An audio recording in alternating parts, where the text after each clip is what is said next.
சொல்லி படிக்க சந்தமில்லையே, அத சொன்னாராது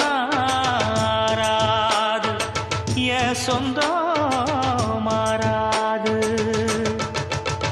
நான் தாயார பார்த்ததும் உண்டு, ஆனா தாயின்னு சொல்லவும் இல்ல. தினம் பாலூட்டி என்ன வளர்த்த பரிவான சொந்தமும் இல்ல. இந்த ஊரு முழுக்க என்